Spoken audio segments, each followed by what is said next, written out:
Hey, there we are. We are live.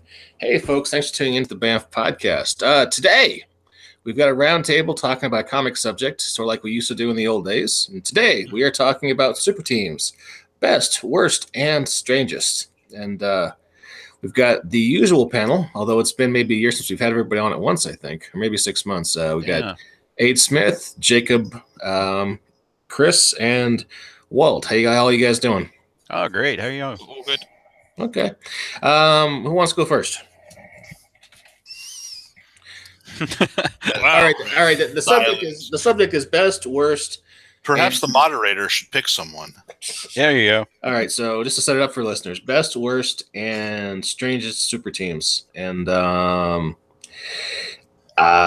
Chris, you go. Oh, well, good. I can start and end this conversation all at once. Justice Society of America. The beginning, everything else is just commentary. You know, I kid, I exaggerate because I want to get listeners riled up. But no, seriously, it's the thing that proved that a superhero team could work, and it embodies everything that's great about the Golden Age. It's so primal and so pure and so perfect in its way, and it's got every element. It's got most every element you're going to see in super teams from there on out. And just as individual characters, I mean, these concepts are so resonant. And I would say that even if you don't include Superman, Batman, and Wonder Woman in that group, it's an entertaining team, an interesting team, a fascinating team, and a perfect team, even if you take the three best known members out of it. How many other super teams can claim that? You know, and there's just and the way that other writers have taken and put in layers on that. And this is where I have to represent for my friend Roy Thomas, and a friend. We sort of worked on a book together, and he sent me a free copy, and he seems to know who I am on email. I'm counting that as a friend, darn it. But anyway, yes. So are you and Roy still talking regularly? Every now and again, he is more frustrated with the online world than I am, which I think befits a man of his accomplishments and interests. But we do swap emails every now and again. You ask him for that $7 he owes me? He owes you $7? Yeah, we were at a hot dog stand at WizardCon about 20 years ago, and he was like, "Man, I'm a little short. Can you help me out?" And I was like, "Only because you're Roy Thomas." So that's. I just made all that up, Chris. That never happens. Well, you know, we've had weirder celebrity encounters between the times we've been doing cons, between the lot of us. So I mean, I'm totally plausible story for me. You know, I was one of the last waiters to ever serve Orville Redenbacher. Oh wow! Yeah, like 2 days after I served him chicken Kiev at a family wedding, he was dead. Oh wow! Yeah. You know, I can never tell when you're actually telling the truth or not. That one's actually true. I was working my way waiting tables through college in Indiana, and Orville Redenbacher, as you might know, is the popcorn king of Indiana. And he was there with his female paramour, who was about half his age. So she was she was like 60. And the dude he didn't actually talk to people. He was kind of like the scared little crab man. He would, if he saw you coming as with a look on your face like you might engage them, he had a stack of stickers. He would just jam one your way and then scuttle away. And the sticker just said, "I'm at the popcorn king." And, it was all right. Anyway, Chris, JSA is your best. Who's your worst? Well, okay, this is why I had to say something nice about Roy Thomas, because unfortunately, and I hate to do this because I love the man, I respect him. He was helpful to me in writing a couple of my books. But when I got stuck having to stat them up for the Green Ronin DC game, I realized how really, really, really much I really, really, really, really, really, really hate the Young All-Stars. Really? Okay. Well, yeah. Now, if I had done more like if I'd stayed through comics longer, I'm sure that there would probably be some like Rob Liefeld, you know, X Team, X this, excrement, or whatever it is, you know, with a guy with two big guns, two big thighs, that I would probably despise way more than that.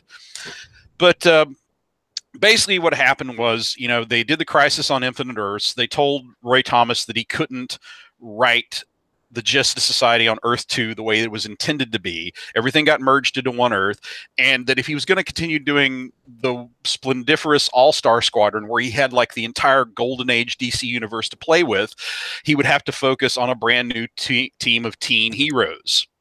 Now, my this is weird for a guy that has technically contributed to the Hero High source book to admit, but teen heroes always leave me cold. I guess in the same way that, if I worked at a bank, there would be a limited how much I would get out of a reality show set in a bank. It would just feel like I would go home, go to work, come home, and then go to work again. But I have a very limited interest in teen heroes. But you throw in the fact that like the Golden Age characters that Roy Thomas had made us care about are just hovering around in the background. And I read the entire run of Young All-Stars, and it's all about 22 pages of these of these boring, bland teen heroes, and you might get one page of a character you really care about, like, wow, how's Hourman doing on his drug addiction? How's the Jesse Quick and Johnny Quick and Liberty Bell romance going? Is Hawkman going to put the Justice Society back together after they get to the army? It's like, everything about that book was a good read except for the main characters, their stories, their powers, and it was just a disaster for a Golden Age fan. And even worse was, Roy's written a lot of stories. Any writer with a track record, you've got your wins and your losses. I will go to my grave being proud of Golden Age and Time of Vengeance, but bring up Dead Presidents and you'll make me cry. That's one I really, really wish people would forget that I wrote or had anything to do with. What's Dead Presidents? It was a adventure for Deadlands, and it got caught up in the whole Cyber Games buyout of Pinnacle. Mm-hmm. So it was a 4-chapter book, and 2 of the chapters were rewritten with no input from me, and it was the first and the last chapters. And in those 2 chapters, the guy who rewrote it changed the name of my villain. So the name of the villain changes from chapter to chapter, and it's got my name right on the cover.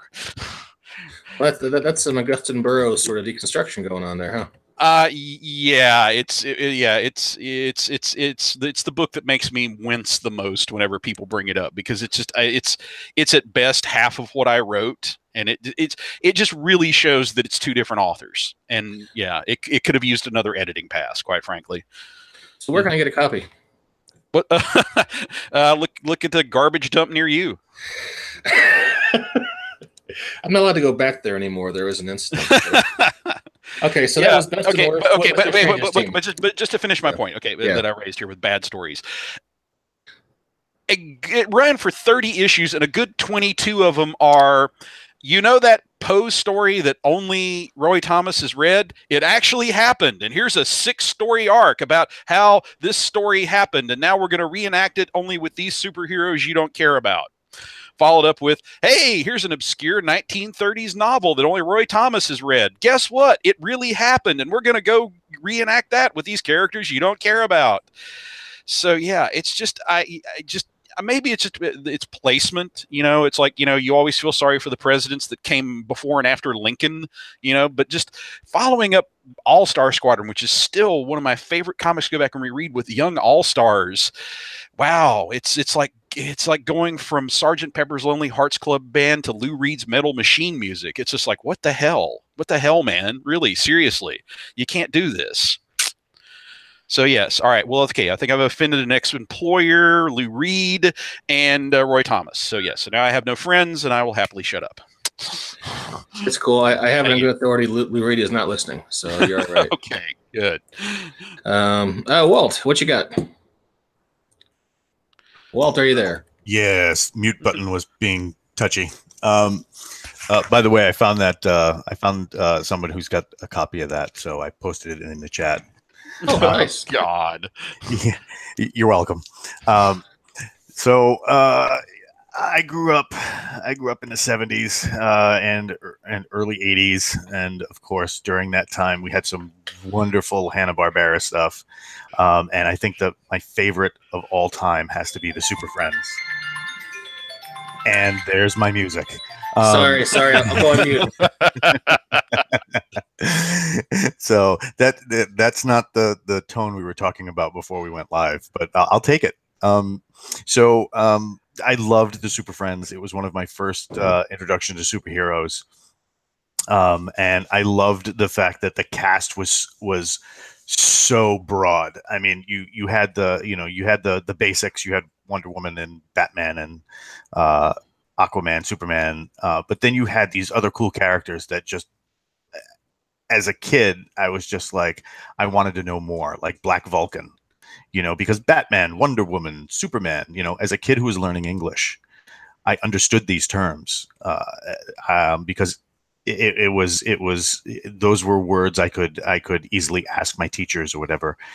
But Black Vulcan, here's this word in another language, and I was like, what is this? This is cool. Or yes, that's the one. That's the one. Yeah, I want that. So there was Apache Chief and Samurai, and I was just like, what are all these things? Because I mean, my family my mom's side of the family is from Italy, and I think from now on, Italian Parliament should use that when they come to session. But I mean, it was one of those things where I could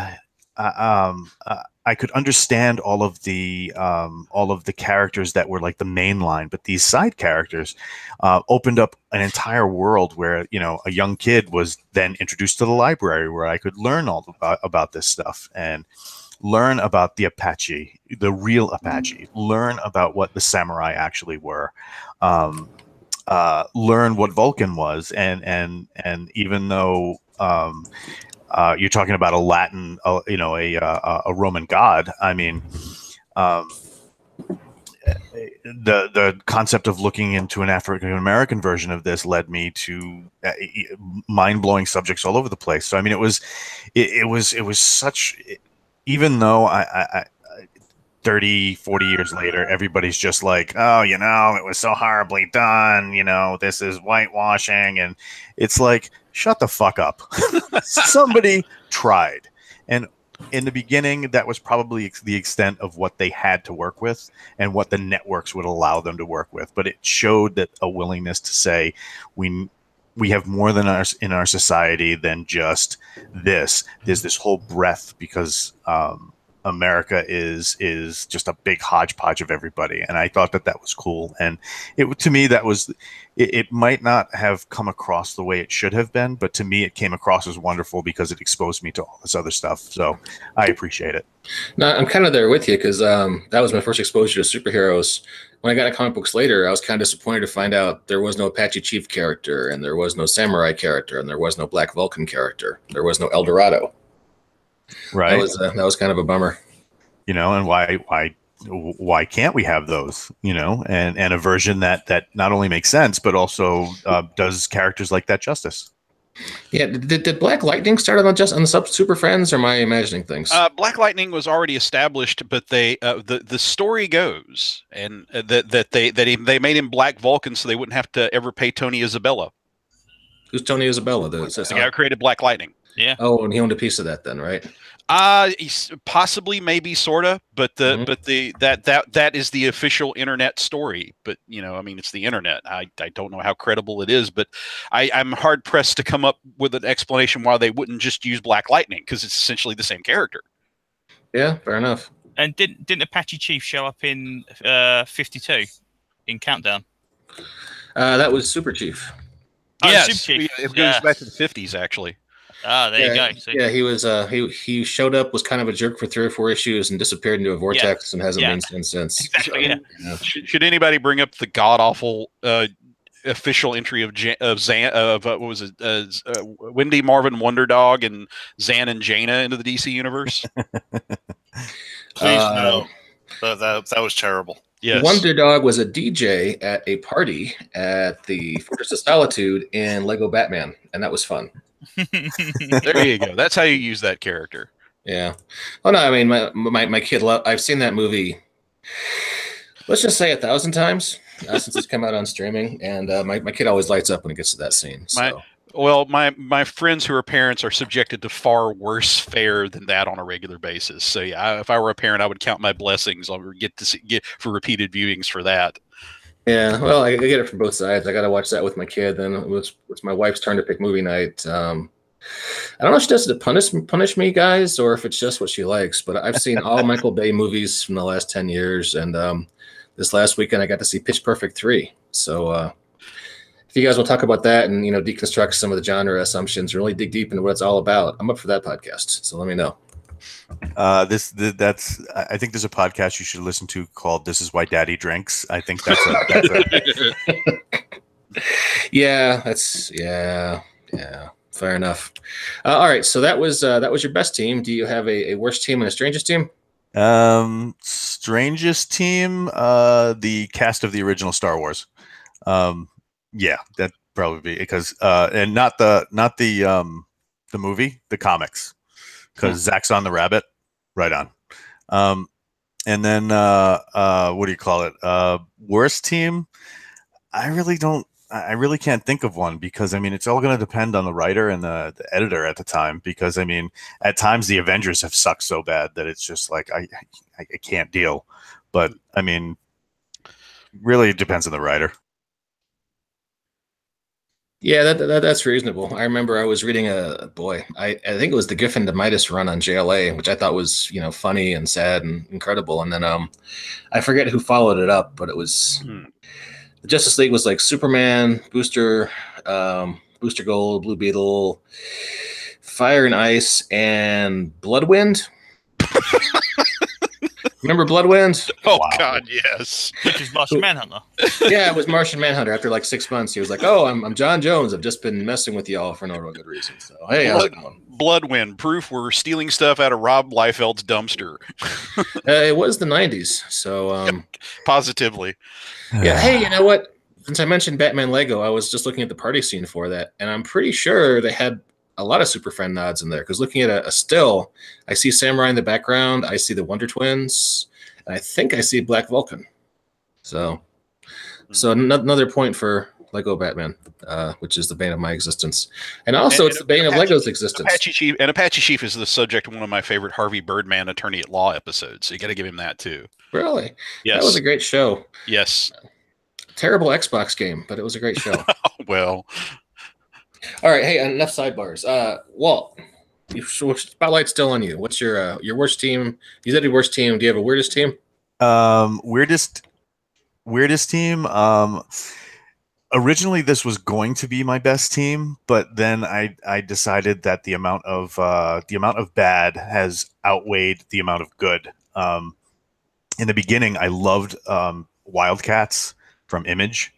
I thought the story was fun. I thought the characters were fun. And then the Ladytron era took over, and it was just like, ever since then, it's just been this weird roller coaster ride of psychotropic drugs and beating your kids. And I'm just, it just doesn't do it for me. I mean, the original where, the leaders of the team were all, these expatriated military leaders from another world, and they had to assemble these like descendants that had been passed down from thousands of years. That worked for me. The whole Spartan was an android worked for me. I mean, it was a fun team. And then a couple of years went by. Jim Lee left the book, and it exploded. I couldn't deal anymore. Even when they tried to reboot it several times during the Image apocalypse of Wildstorm, it was just like, I can't do this. So yeah, that's going to be my weirdest. Warren Ellis has been rebooting that the last year. Yeah, I've read a couple of issues, and I don't know, I can't get into it. It just doesn't have that same, and it's not like I was a kid during the 90s when Image started coming out. I was in my 20s, and it was amazing, especially when you were just like, there is such garbage coming out of Marvel right now, like freaking Cap Wolf and all this other junk, and I'm like, this is retarded. I need something else to read. And, things like The Darkness, Witchblade. In the beginning, these were fun concepts that really ignited an imagination. And when they had now their own versions of super teams, not the Liefeld stuff because that was whatever. Pockets and small feet. But I mean, it was the Image line of like really cool superhero stuff was taking stuff in directions that really hadn't been explored very well by companies like Marvel and DC. Even stuff like Wetwork. I think that's what it was called. All the Guys in Gold. Yeah, Silverstreet book. Yeah.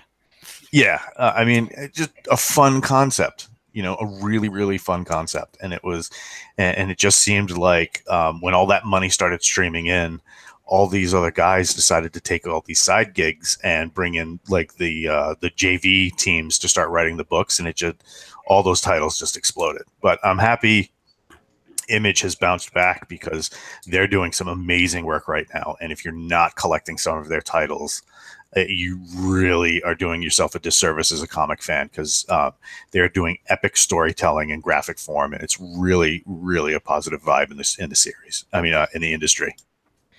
Cool. Aid, you're next. What you got? Okay, so I have kind of like 3 teams I'm really fond of. The first would have to be the Claremont era Silverstreet drawn X-Men team, which consists. I'm trying to think of it. This is kind of just pre-Gambit, pre-Siege Perilous. We're talking like Colossus, Wolverine, Storm, maybe Jubilee, that kind of era. The mid to late 80s. Yeah, because that was the kind of it. That's the first. I can still remember the very first X-Men comic I bought, and that was the team, and that was the one that stuck. That is, since they deviated from that, when characters drop out or they get put on another team, that's just one step away from the perfect team composition. So that's not cool. Another one would be the Fantastic Four, because it's one of the few teams, apart from a few minor glitches, that has actually stuck with just the 4 core members. When you go to the Avengers, what do you mean? What Avengers? What era are we talking? We're talking the earlier. If you know Fantastic Four, hey, it's the 4 people from the Fantastic Four, apart from obviously She-Hulk and stuff like that. So that's a particularly fun team as well, and hopefully we will see some new Fantastic Four books coming in with the end of Marvel 2-in-1, and hopefully a reboot for the Fantastic Four in June. But the one book I can think of that I honestly would love to see coming back would be the original lineup for Excalibur, because that was just the best book ever. So if we could go back to an Alan Davis drawn Captain Britain, Nightcrawler, and Kitty Pryde and Phoenix book with Megan as well, that would be the absolute pinnacle of comic book goodness. That's like my favorite Excalibur lineup. It was just so perfect, absolutely perfect. The artwork was brilliant. It was kooky. It was fun. It was still embedded in continuity without so it didn't kind of stray too far away from the existing Marvel universe. And but I loved it. Absolutely loved it. Well, Aid, you just made me think of something. Assuming that Disney in fact does get all their X rights back from Fox, I would assume that Excalibur is something that Fox has had all this time, and with Marvel looking, what are we going to do for Phase 4 and Phase 5? Would it not be? Somewhere down the road, doing an Excalibur movie would not be the craziest notion of all, and you kind of wonder if maybe that might be some impetus to get some more momentum behind the comic again.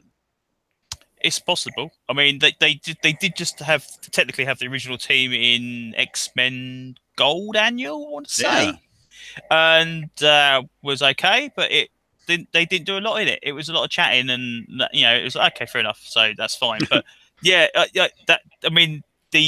Alan Davis, I think, pretty much did a 50-issue run, I think, on that before other people took over with minor fill-ins as well.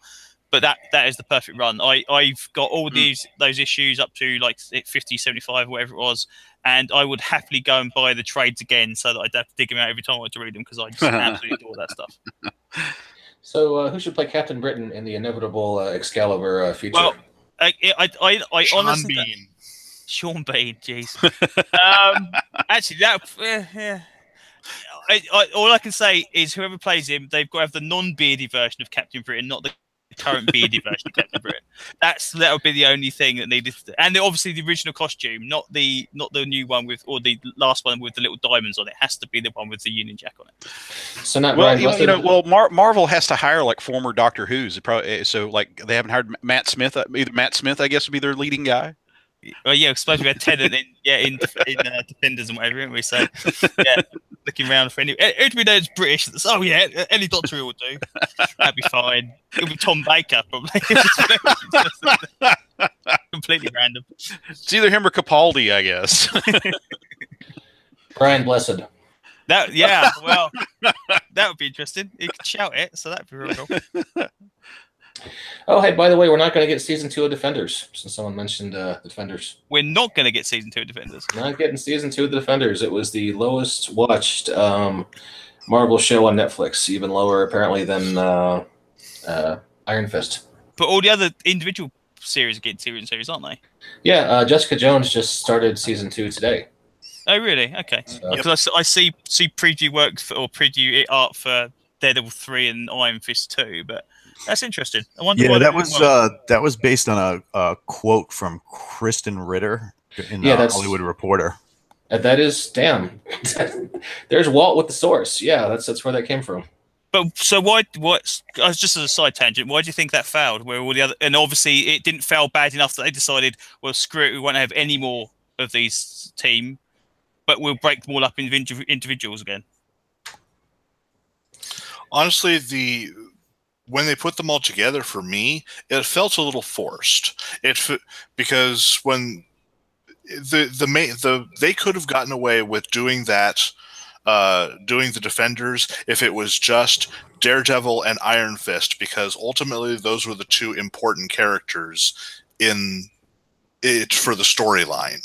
Because Daredevil, with his, continuing to fight the Hand and looking for Elektra, and the setup they had done with Iron Fist and him fighting the Hand, those are the only two characters that were really necessary. Luke Cage and Jessica Jones were really just there to tag along, and Jessica mostly for the investigative aspect. The crazy thing about that being as well is that if you go to the comics, they all fit apart from Daredevil. Generally speaking, look, you've got Jessica Jones and Luke Cage being involved. You've got Colleen Wing and Iron Fist, and then Misty as well, all being heroes for hire or a subsidiary. And then Daredevil kind of just shoved in because he runs around New York a little bit. That's it. So that he should be technically speaking, he should be the one that stands out. All the other ones should be able to, like Luke Cage should show up in Iron Fist, or Iron Fist should show up in Luke Cage, or Misty Wing should show up in Iron Fist in Luke Cage to team up with Colleen. All this kind of stuff. It's very strange, but yeah, I must say I only watched a couple of episodes. It's like not a lot happening. But the way they're going, if they're not going to be doing another Defenders, I won't mind, just as long as the other characters show up in the other series sometime, just for continuity's sake.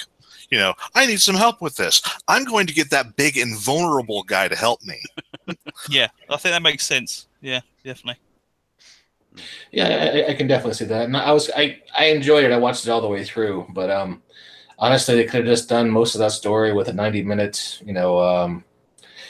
single TV movie. They got everybody together and just left out, the hour they spent in a Chinese restaurant talking about shit. So. Yeah, that's exactly. Yeah, you could have done a special, tied all four stories together, did a little crossover, let them shoot out onto their own little second series, and do it again later on. And do that instead, rather than saying, "Hey, we need an entire series to do this story." Yeah. Exactly. Jacob, on to you. What you got? Okay, I want to start by saying I love the X-Men.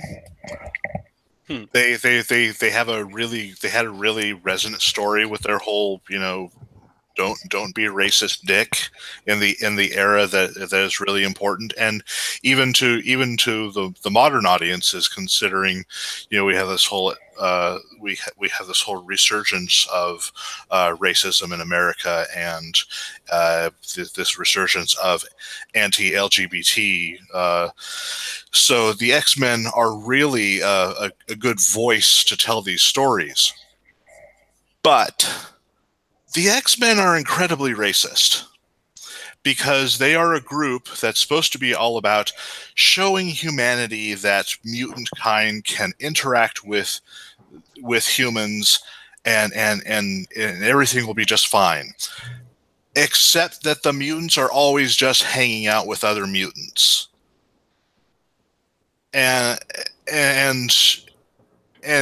even Charles Xavier is really, really bad about those kind of lessons that he's imparting, because he has these vast telepathic abilities that when he uses them against other mutants, he's like getting their permission. I'm going to be going into your mind. Is this okay? But when it comes to a normal human, he will mind control them without a thought. Charles Xavier is so freaking racist. That's what I have to say about the X-Men. I love them, but oh my God, you really need to think about these repercussions. As far as teams I enjoy, I really liked the concept of Marv Wolfman's run on Teen Titans. That was a pretty good run, especially because when you consider it next to the Justice League at the time, the Justice League was very much about what they were doing as a team, and they would go off and fight these big evils. But otherwise, if you wanted to find out more about the characters and who they are individually, you had to go to all their different comics. Whereas the Teen Titans, you got to know them as people. You got to really know Dick Grayson a little more and why he left Bruce, and you got to see his relationship with Coriander grow and all that sort of thing. You got to really know the characters pretty well as individuals in this one comic. You didn't have to go to all the different stories. Fair enough.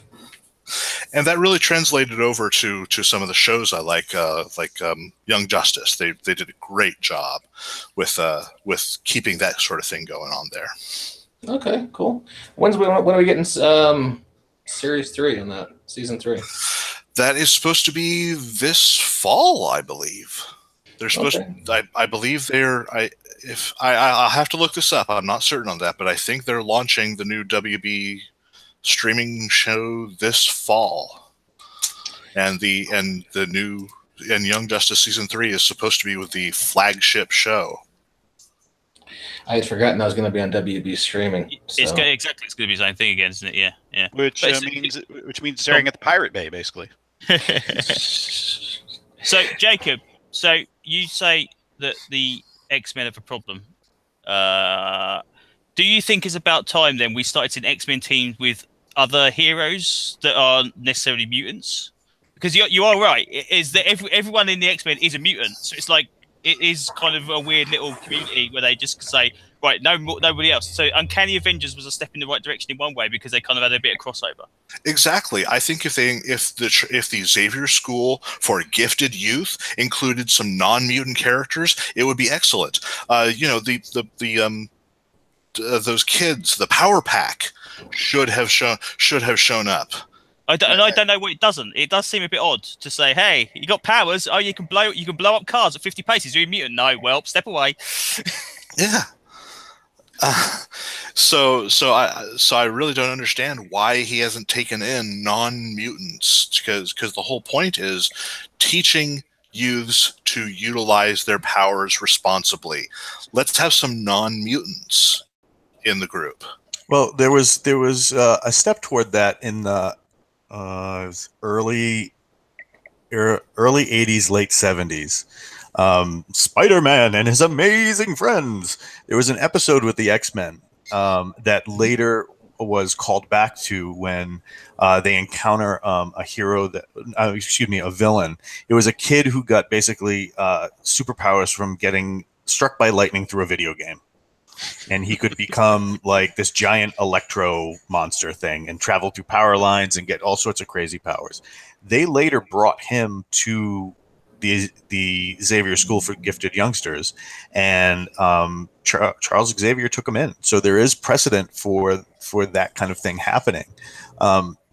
But to address like the fact that they only hung out with mutants, I think you got to look back at how Marvel Comics was using that platform to tackle racism. If you think of mutant kind, and if you've ever had a science class, you know that the creators of the X-Men had never had a science class because the term mutant does not apply to how they're using it. But the thing about the mutant community is you're basically looking at a group of political refugees because of the way the Marvel Comics sees them. If you're Captain America and you get a needle put in your arm and suddenly you're big, buff, and on a fireman's calendar, or you're the Fantastic Four, and you know, while being the aeronautic heroes of America exploring this new frontier, you get exposed to these cosmic rays. It's through no fault of your own that this kind of thing happened. Whereas you were born this way, you know, this is your fault kind of deal. And that kind of brings them into almost a political refugee kind of deal, because now you're thinking it's more on the way that the population of the Marvel Comics see mutants versus the fact that they want to just hang out with mutants. And if you look at guys like like in the Uncanny Avengers, you know, that was another step toward, hey, you know, these people want to be more than just their own community. They want to be part of something bigger. And I think that's what Charles Xavier's message was, you know, be a part of community. You know, this where you have Homo Superior, you have normal human, but we're all human at the core level. We need to start working toward that. But I think that especially in the original run of Uncanny Avengers, which I loved, even though having part of Charles Xavier's brain spliced into the Red Skull was kind of creepy. I loved the fact that it showed that there was still this prejudice, you know, and it was a nod to what was happening in America at the time without it slapping you in the face. You know, there's still this prejudice out there, and this is why they kind of cling to each other, because there's still that animosity out there. And you can even see it in a really fun show I've been watching, The Gifted on Fox. I've been enjoying that show. Yes. Yeah. They take in that family, and the mom and dad are all are normal, you know, but the community starts to embrace them, because here are these two normal people whose stake in the game is their children, but yet they're risking their lives helping this mutant community try and establish this underground to keep the federal government off their ass. And I really love the way they look at the mom, because the mom is just like, is a nurse, and she steps up and helps several people through some pretty traumatic events, and they love her for it. And it's just, you can see the admiration in their, why can't we have this from the rest of society? So yeah, you know, it's been a great show. I think that's how I see the X-Men. Yeah, see, I get that.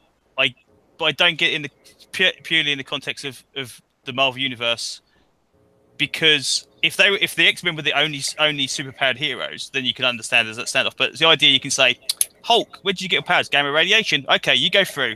Wolverine, where did you get yours? Oh, well, I was a mutant. Well, no, you go stand in the back. You stand in the back.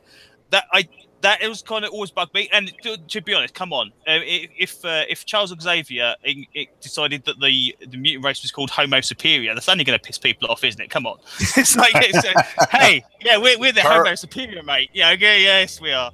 Charles Xavier did decide they were called Homo Superior. Charles Xavier and Magneto were the ones who were responsible for writing the initial scientific paper on mutants in their college days.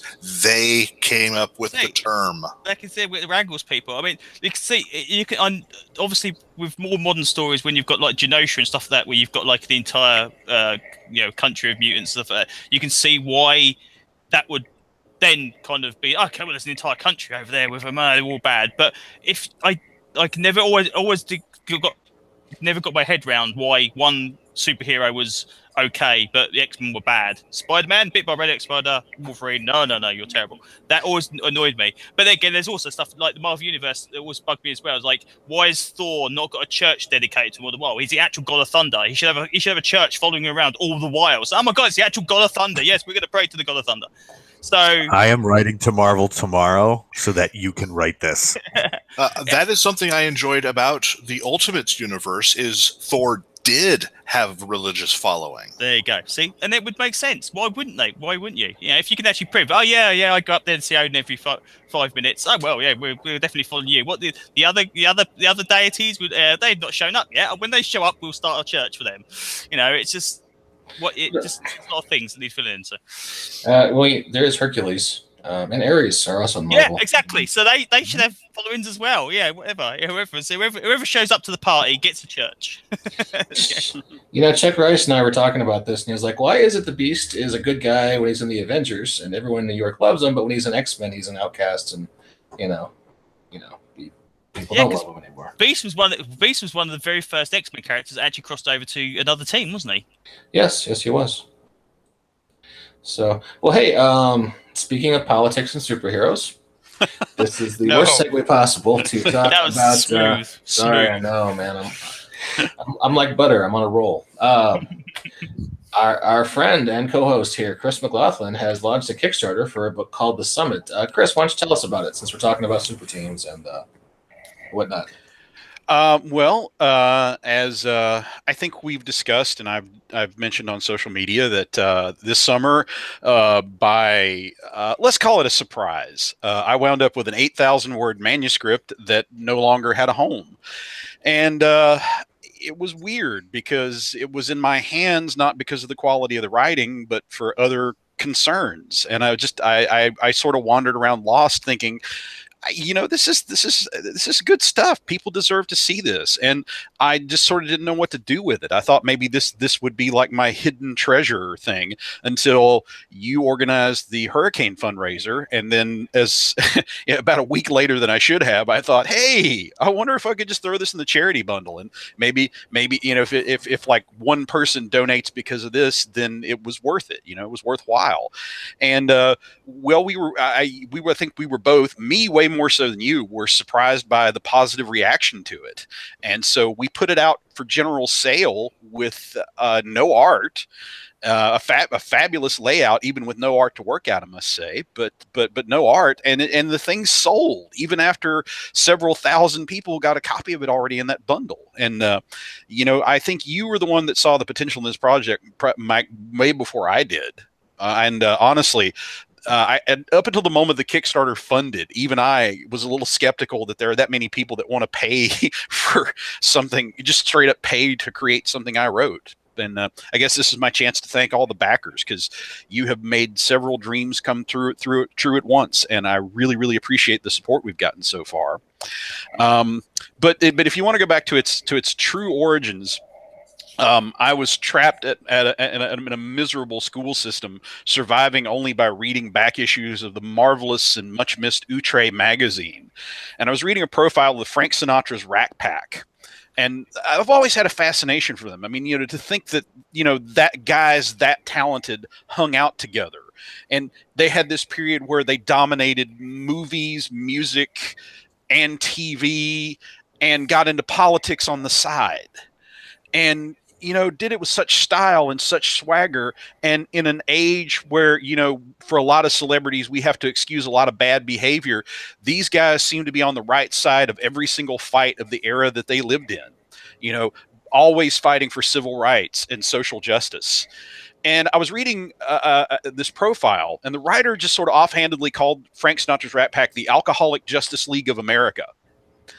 And the idea stuck in my head. I started thinking, like, wow, what if you had like an actual team of superheroes that did things with that kind of style and swagger? And so that stuck around in my head for 15 years, and then I finally had an excuse to write it. And now, thanks to you, Mike, and Aid, and Walt, and everybody else that helped out on it, we're getting a chance to share that with the public. And I was really pleased with how it came out. I mean, just the way that the actual Justice League sort of matches up with the Rat Pack in some cases is like scary good, and in some other places it took some unexpected twists and turns.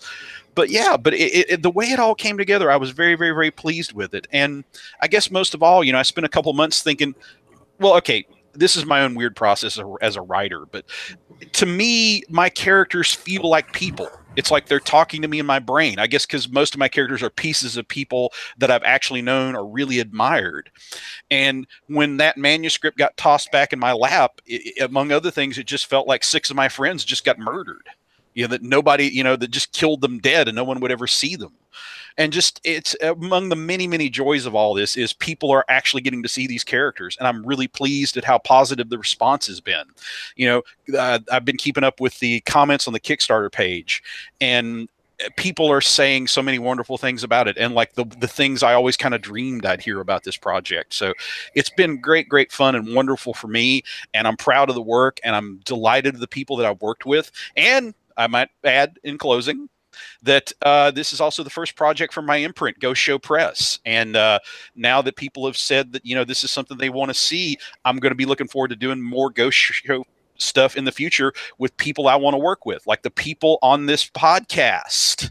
So yeah, we're going to get together, we're going to jam, and we're going to treat you guys to some good old fashioned role playing game thrills. So if you have a mind to, please go over to Facebook, look up Ghost Show Press, like our page, because we've got more and bigger things coming, and I'm really excited about them.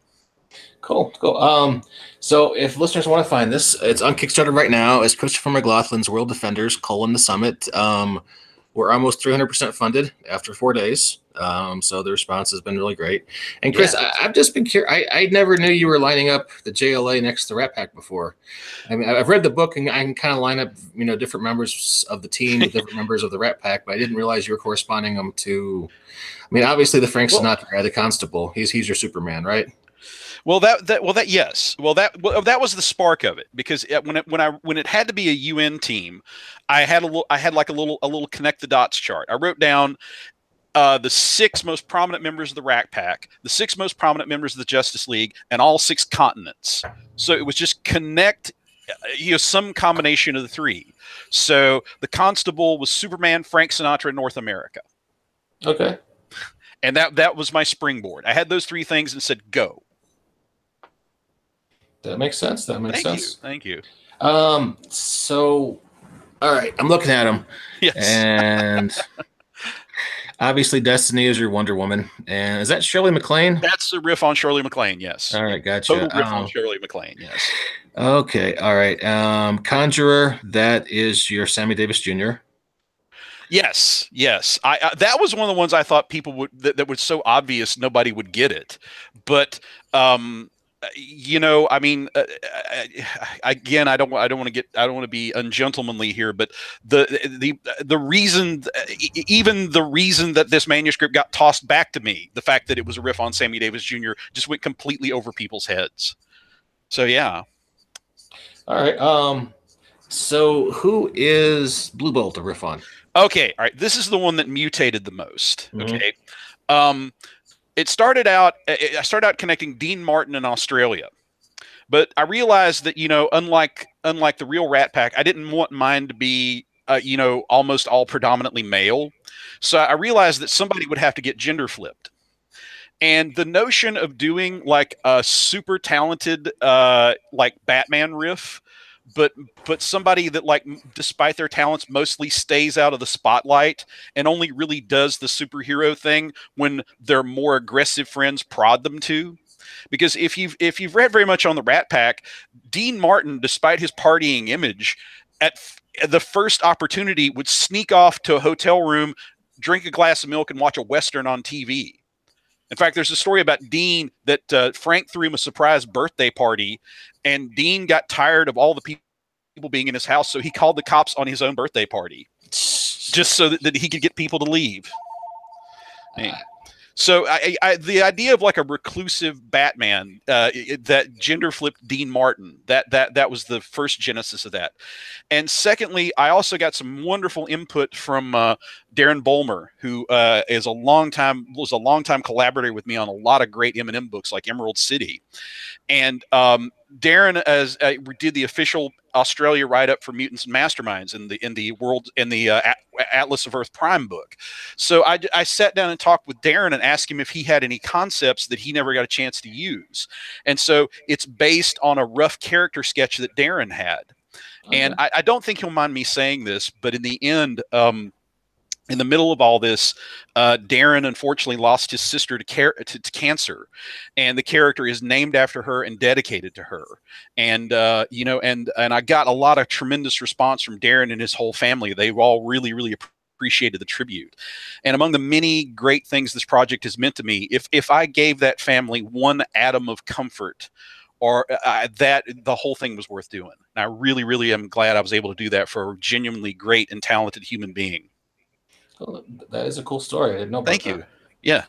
Well, hey, we are doing it obviously for M&M and Yes. also Icons, Supers, Walt's Game, and Savage Worlds, Hero System. and we've unlocked stretch goals for Fate Core and the new VNV. We can't call VNV Mighty Protectors. Yes, and hopefully a major surprise to come. So back the Kickstarter, or at least follow Ghost Show Press, because we're hoping to have a big announcement coming up here in just a few days. Yeah, at the very least, Storm Cook has agreed to do some more art for us if we reach $1,000. We haven't announced that yet on the Kickstarter page, but that's a thing. So yes, so check us out, and we've got. Maybe this should have been one of those 2-week Kickstarters, because we've got almost 300% after like 4 days, and it's still got most of the month to go. So, well, I'm still hoping for that one where I can just rent a van and drive across America and like personally thank everybody that backed it. This is one of the reasons why when I did the compilation for Superpowered Legends, we did the 15-day.